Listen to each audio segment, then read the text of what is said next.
여러분 안녕하십니까. 4월 27일 목요일인데요.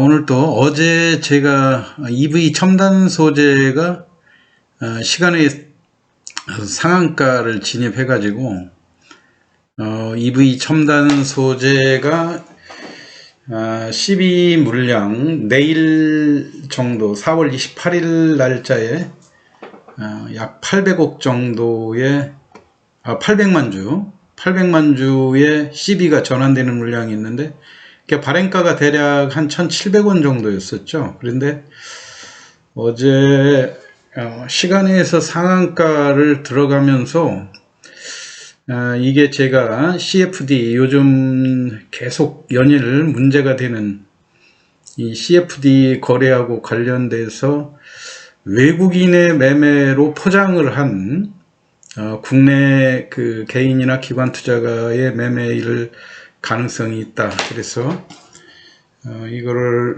매매를 조심해야 된다는 취지로 말씀을 드렸었는데요. 오늘 이게 상한가를 들어갔었죠. 상한가를 진입을 했는데요. 자, 물론 이 고점 대비 17,000원까지 올라갔던 주식이 많이 하락했기 때문에 어제 제 방송을 한번 잘 들어보신 분들은 충분히 저의 그 시황의 요지를 잘 파악을 하셨을 텐데요.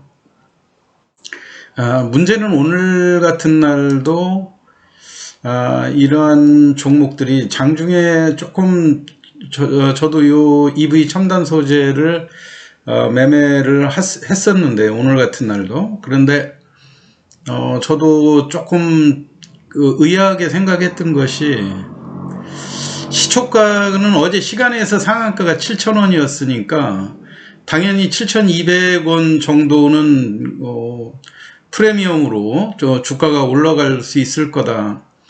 근데 더 많이 올라가면 제가 과거에도 이런 EV 첨단 소재 같은 종목들이 이런 현상들을 보여줬기 때문에 시초가에서 꼭 윗꼬리가 남기는 이러한 그 패턴을 보여주지 않습니까? 그래서 단기 매매를 하되 요 윗꼬리를 이 윗꼬리가 훼손되는가 여부를 잘 지켜보면서 혹시라도 시초가를 훼손하고 하락으로 기울으면, 왜냐면 우리가 이 시초가를 잘 유지하느냐 여부가 상당히 중요한 게요.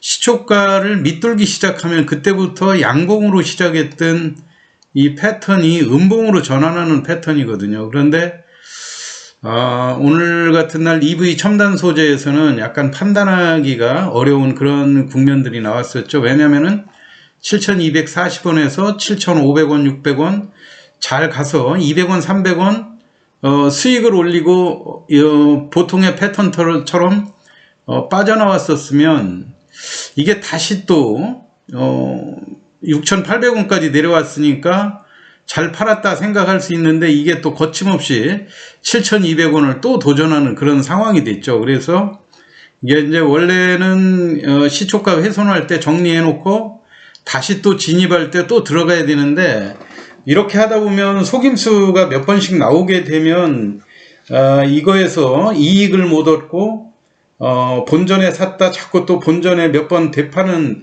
이런 시행착오들을 하기 때문에 대부분은 이 종목 말고도 다른 종목에서 수익을 낼 종목이 있기 때문에 이러한 포기하는 국면인데요. 오늘 EV 첨단 소재 같은 경우는 다소 의아한 모습들이 있었죠. 그래서 어제 제가 시황에서도 혹시 7,200원을 한동안 그 시초가 위에서 매매가 되면서 기존에 거래된 물량들 대부분이 보면 우리가 제일 바닥권에서 거래됐던 물량 3,400만 주 정도가 이 8,000원을 지지해 주느냐 안 해주느냐 이런 것들이 여러 차례 시험 무대가 됐었지 않습니까? 그래서 혹시라도 여러분이 그 시초가 이상에서 2,900만 주 이상 거래가 계속되면 혹시라도 바닥에서 강력한 양봉이 출현할 수도 있는 그런 상황이니까 그걸 지켜보면서 매매를 하시면 된다, 이런 말씀을 드렸었는데요. 사실은 제가 이 매매 이 EV 첨단 소재 같은 경우 제가 판단할 때는 어제 시간에서 뭐 구리를 500톤을 뭐 중개한다, 뭐 그런 그 뉴스가 나온 다음에 초반엔 약했다가 나중에 상한가로 들어갔던 거 아닙니까? 그랬는데 오늘은 또 시간 외에서 이게 상한가를 지키지를 못했어요. 그럼 장중에 150만 주 잔량을 쌓아놓고 있다가 이거를 왜 상한가를 지키지 못했을까? 이거는 아무래도 이제 CFD 거래로 우리가 의심해 볼 수 있는 여지가 상당히 많거든요. 그래서 이 CFD 거래는 어제 제가 또 말씀을 드렸듯이 CFD의 거래의 핵심은 뭐냐면요, 여러분들이 제가 이 CFD를 거래도 개설하고 그 다음에 이 매매 시스템 결제되고 우리나라 증권사하고 외국계 증권사하고의 이 결제 시스템을 여러분들한테 설명을 하면 이 주제만 가지고도 한 20분 정도 영상으로 설명을 해야 되는데요. 간단하게 보면 1단계 순진하고 안전한 투자는 자기 돈 범위 내에서만 투자하는 거 아닙니까? 현금 거래, 누구한테 돈 빌리지 않고 내가 투자한 만큼만 이익이 나도 짧게 이익을 보고 또 손해를 보더라도 그 떨어진 부분만 손해를 보면 되는데, 두 번째 단계 조금 증권사 경력이 있고 위험을 선호하는 사람들은 자기가 투자하는 금액이 조금 더 늘리고 싶어 갖고 증권회사를 통한 신용거래를 하지 않습니까?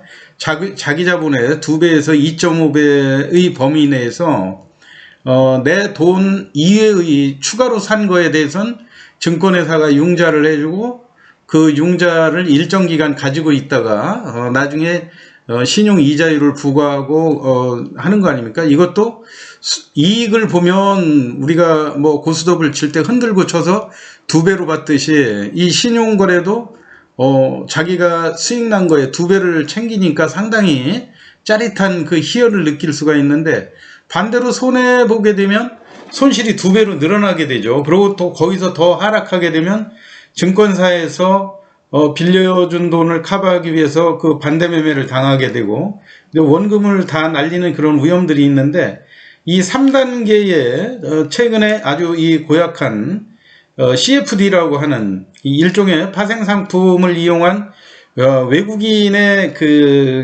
외국인이 이제 외국계 증권사가 끼어들면서 이렇게 조금 더 이 2배의 자기 자본에 2배 투자하는 거에도 만족을 하지 못하고 자기 자본의 3배에서 5배까지 투자를 한다.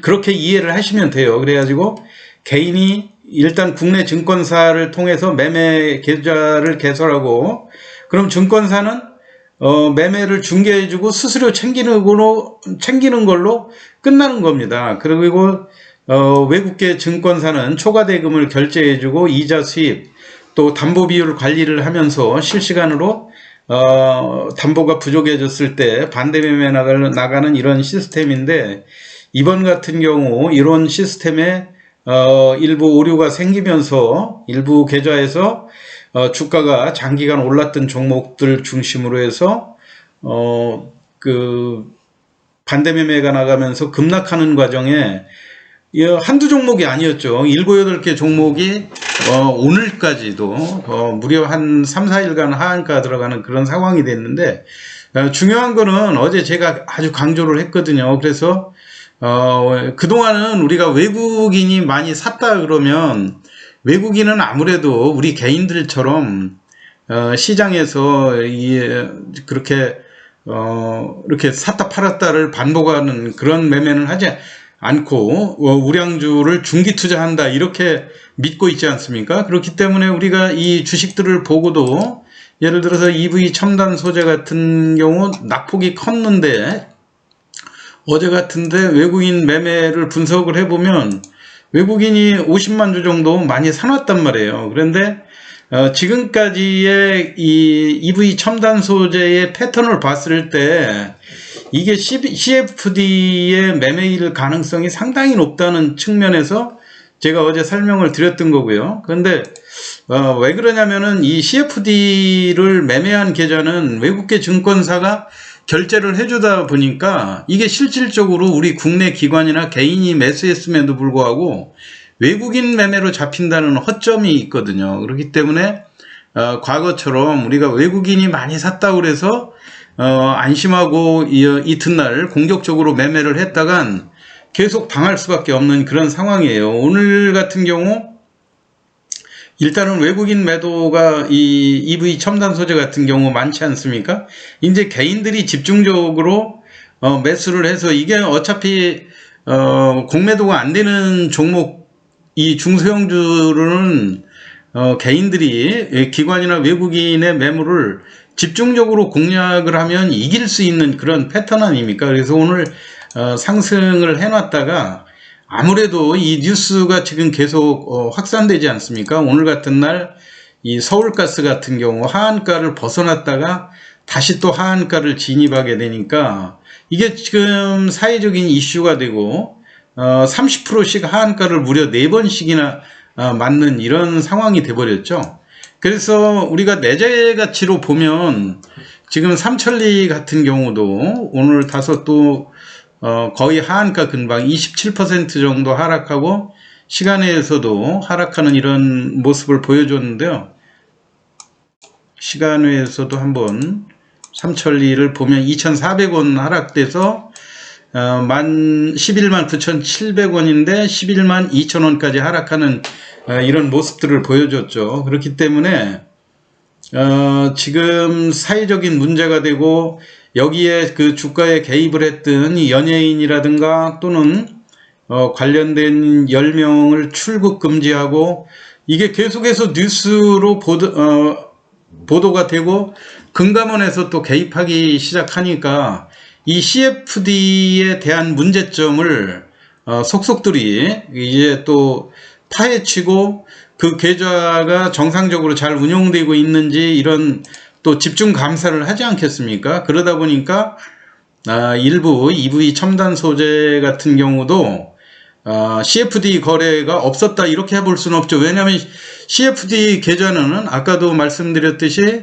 자기 자본의 최대 3배에서 5배까지 아주 공격적으로 투자를 하는 그런 성향들이기 때문에 어떻게 해서든 일반인들이 많이 매수에 가담하는 이런 종목들로 매매가 집중될 가능성이 상당히 높아요. 그렇기 때문에 여러분들이 그 점을 한번 참고를 하셔야 되고요. 그래서 이 시간외에서 오늘 같은 경우 EV 첨단 소재가 상한가를 지키지 못하고 무너진 이런 측면들, 뭐 이 종목을 280원 3%가 넘는 하락이라면 다소 좀 큰 폭의 하락이라고 볼 수가 있죠. 네, 어제 그 시황에서 말씀드린 거를 다시 또 조합을 해보자면 뭐 구리를 공급하고 500톤을 공급했다 이런 이야기들은 시간에 의해서 상한가 갈 정도 그런 재료가 아니라, 왜냐면은 그 EV 첨단 소재가 직접 구리를 생산한 것도 아니고요. 구리를 공급할 수 있는 회사를 찾아서 우리 국내사에다가 단순 중개 업무를만 한 것이거든요. 그렇기 때문에 문제 크게 이거 자체가 호재가 되지는 않는데, 여하튼 그 리튬과 관련해서 수산화 리튬의 그 생산 체계를 EV 첨단 소재가 확보했다고 하는 거는 너무 대단하다고 평가를 해줄 수 있죠. 왜냐면은 이미 리튬의 광산권을 확보한 우리 국내 기업 중에 금양이라든가 또는 포스코 케미칼, 포스코 홀딩스 이런 경우 그 아르헨티나라든가 칠레 이런 쪽에 그 리튬 광산을 확보하고 있는 것이 어떻게 보면 EV 첨단 소재 같은 경우 일반인들 투자자들한테 저점이란 이게 가격이 메리트가 있으니까 많이 올라간 그런 측면들도 있죠. 그리고 리튬 플러스 그 EV 첨단 소재의 자회사인 리튬 플러스가 또 마찬가지로 하이드로 리튬의 또 대주주이지 않습니까? 그렇기 때문에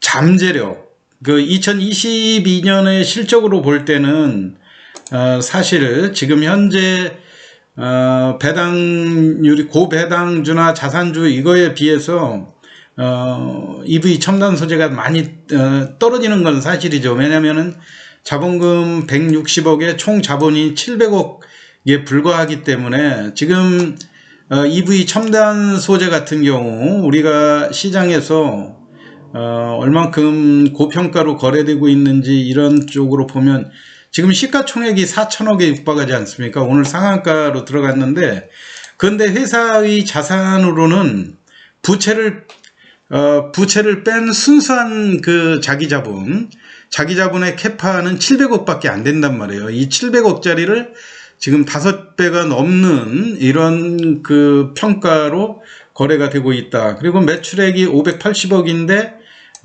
작년에 영업이익이 28억 적자가 났고 순이익은 또 100억 넘는 그 적자를 보였지 않습니까? 그리고 내일이지만 내일 이 850만 주가 넘는 CB 물량, 그래서 지금 7회차에 848만 주인데 발행가가 1767원이란 말이에요. 그래서 어느 부분으로 봐도 오늘 이렇게 내일인데 이게 상한가를 강력하게 갔다 하는 이런 측면들이 조금 석연치 않은 면들은 좀 있지만요.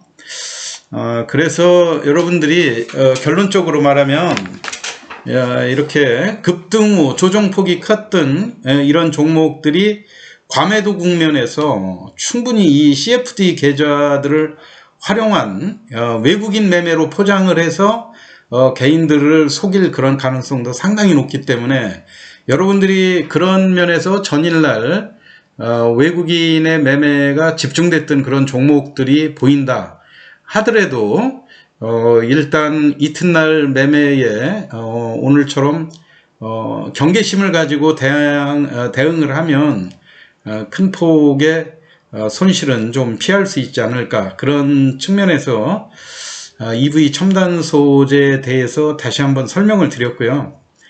그리고 이제 CFD 거래하고 관련해서 지금 오늘 일단은 어제 같은 경우 다우데이터 같은 경우가 하한가 멈추고 거래됐다가 여론의 역풍이 하도 심하니까 결국은 또 오늘 또 마이너스를 기록하고 시간에서도 좀 밀리는 그런 장세를 보여줬거든요. 우리가 이제 단순 차트로 보면 이 CFD의 그 문제점으로 지적된 회사들이 지금 현재의 그 조정폭이라든가 이런 거 보면 빠질 만큼 빠졌다 이런 인식들을 가질 수가 있어요. 그런데 그렇더라도 지금 갈수록 악화되는 여론들을 생각해 보면 더 조심을 해야 된다 이런 말씀을 드리고요. 이전에 지금으로부터 한 5년 전쯤에 이미 해성산업이라는 이 부동산 관리 임대업 전문 회사인 이 해성산업이 이미 그런 제가 차트를 한번 보내주면요, 해성산업이 이제 기억하시는 분들도 있을지 모르겠지만 월봉으로 보시면은, 자, 이게 해성산업의 주가 차트를 제가 월봉으로 전환해서 이게 날짜가 보니까 2014년도 중반 정도 됐었네요. 이 해성산업이라는 주가도 과거에 7,000원, 8,000원 밖에 안 되던 회사를 2010년서부터 무려 3년간 이거를 8만원대까지 끌어올렸다가 이 마지막 국면에서 역시 마찬가지로 지금 CFD 거래의 그 계좌들처럼 신용 만기 연장이 안 돼서 반대 매매가 나가면서 하한가로 시작을 해가지고 이게 한 7일 연속 그 하한가를 기록한 이런 사례들이 있어요. 이미 그래프가 정확히 나오지 않습니까?